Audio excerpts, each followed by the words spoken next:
Jadi kita akan menuju ke 2022 dan orang menganggap bahwa 2022 itu adalah tahun kemarahan sosial. Di dalamnya akan bertumpuk kesulitan ekonomi, bertumpuk hal-hal yang memungkinkan kekuasaan itu tiba-tiba lumpuh. Jadi sekali lagi, dangerous politics itu bisa berlangsung di semester pertama tahun depan. Karena juga APBN itu akan dihitung kembali di semester pertama. Dan kelihatannya nggak ada lagi sumber. Jadi bersiap-siaplah untuk menghadapi living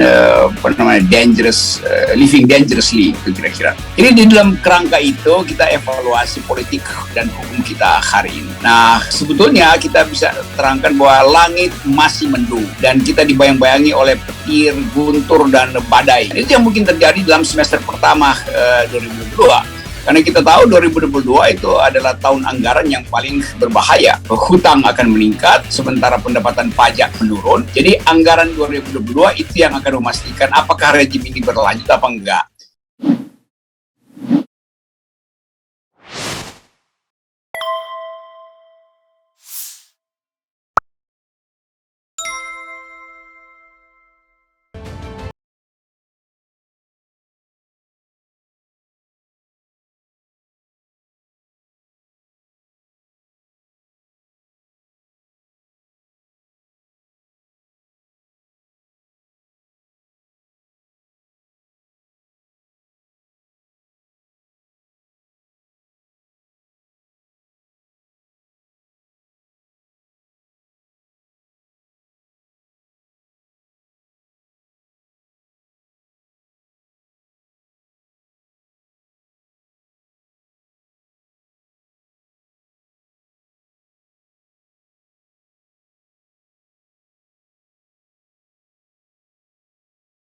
Bagaimana wajah politik dulu, lalu bagaimana wajah hukum kita, atau mungkin dua-duanya dalam satu napas. Silakan, secara umum, in general. In general, kita dapat kesan, dan kesan kuat ini didasarkan pada keluh kesah di sosial media, yaitu bahwa ini tahun di mana kita mengalami rejim fatigue, kira-kira itu kata kuncinya. Kelelahan rejim yang tidak mampu untuk memberi harapan. Jadi sebetulnya setiap kali akhir tahun kita bikin kaleidoskop. Kan kita tahu kaleidoskop itu artinya teropong yang di ujungnya ada biasanya anak-anak main kertas-kertas yang warna-warni. Lalu kita lihat ada semacam kegembiraan. Kaleidoskop selalu punya tendensi kegembiraan. Tapi data-data ekonomi, politik, hukum menunjukkan bahwa tidak ada kegembiraan. Jadi di ujung teropong itu dalam kaleidoskop kita melihat jalan buntu. Nah, jalan buntu ini yang ingin kita atasi dengan ide yang dipelopori oleh Refli Harun, yaitu presidential threshold 0%. 0%. Jadi salam 0%. Sekali lagi, kita mau lihat sebetulnya Indonesia bertumbuh ulang di tahun 2022 kalau ada semangat untuk menghasilkan kompetisi yang berbasis pada presidensial threshold 0%. Jadi bukan kompetisi yang udah dapat subsidi 20%. Nah, itu sebetulnya intinya. Jadi kalau kita menarik kata-katanya, kompetisi yang dapat subsidi 20%. Menarik juga. Oke. Ya, itulah intinya permainan politik. Kan kita ingin agar supaya demokrasi itu dihasilkan betul-betul dari garis start yang sama, itu 0%. Jadi di dalam kerangka itu kita evaluasi politik dan hukum kita hari ini. Nah, sebetulnya kita bisa terangkan bahwa langit masih mendung dan kita dibayang-bayangi oleh petir, guntur, dan badai. Dan itu yang mungkin terjadi dalam semester pertama 2022. Karena kita tahu 2022 itu adalah tahun anggaran yang paling berbahaya.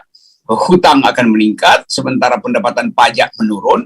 Jadi anggaran 2022 itu yang akan memastikan apakah rejim ini berlanjut apa enggak. Karena itu tadi kita mulai dengan istilah rejim fatigue, kelelahan rejim yang bisa menghasilkan kolaps. Dan tidak cukup kita kasih fatigon ya, nggak cukup ya. Fatigon itu buat tubuh, tapi kalau buat politik, kalau udah fatigue itu artinya perlu di overhaul. Dan itu tidak mungkin lagi dengan nambahin wamen segala macam. Ini problemnya bukan pada kabinet, tapi pada kepemimpinan, pada leadership. Kira-kira itu makro politiknya. Rocky, terakhir silakan closing statement. Jadi kita akan menuju ke 2022 dan orang menganggap bahwa 2022 itu adalah tahun kemarahan sosial. Di dalamnya akan bertumpuk kesulitan ekonomi, bertumpuk hal-hal yang memungkinkan kekuasaan itu tiba-tiba lumpuh. Saya membayangkan misalnya 2-3 orang menteri akhirnya setuju bahwa kekuasaan itu tidak mungkin lagi dilanjutkan karena basis legitimasinya hilang gitu. Dan mereka mulai melirik kemasukakalan dari channel semacam Refli Harun. Karena ini cuma soal siapa menonton apa itu. Kalau akhirnya publik menonton Harus Point, FNN, Refli Harun, bahkan Akbar Faisal, lama-lama orang tahu bahwa yang ideal itu adalah apa yang dibicarakan di dalam channel-channel media sosial, bukan apa yang diputuskan di kabinet. Nah, kalau itu terjadi, berarti saya menghitung percepatan perubahan politik bisa dihasilkan semester depan, nggak perlu tunggu 2024. Dan bayangkan misalnya keresahan publik hari-hari ini, mungkin kepala daerah yang 287 udah mulai resah karena mereka akan diganti oleh orang yang tidak punya legitimasi. Mereka justru merasa lebih berhak meneruskan kepemimpinan, memperpanjang periodenya, dan bukan sekedar diganti karena alasan-alasan politis.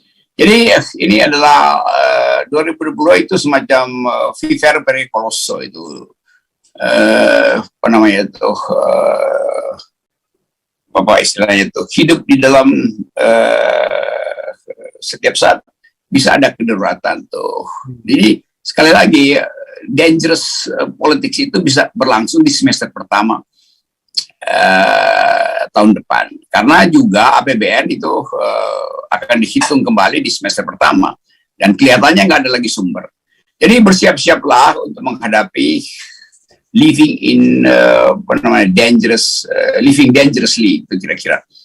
Nah, itu artinya tuntunan intelektual diperlukan. Nah, itu pentingnya channel Refli Harun ini menuntun secara intelektual supaya perubahan politik tidak berlangsung di dalam kondisi yang mendebarkan itu. Kita anggap aja bahwa kalau terjadi perubahan politik di luar target 2024 itu juga masuk akal.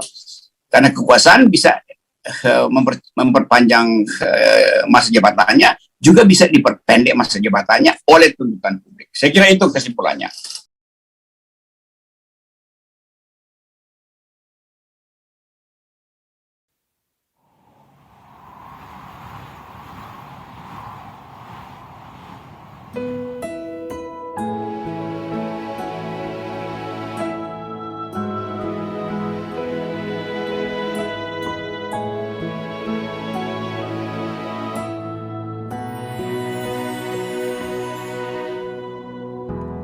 Ketika matahari hanya di atas kepala, panas melelehkan padang yang luas, tak ada naungan, tapi engkau pemimpin adil. Tuhan memberi kabar gembira. Setiap manusia adalah khalifah di muka bumi ini,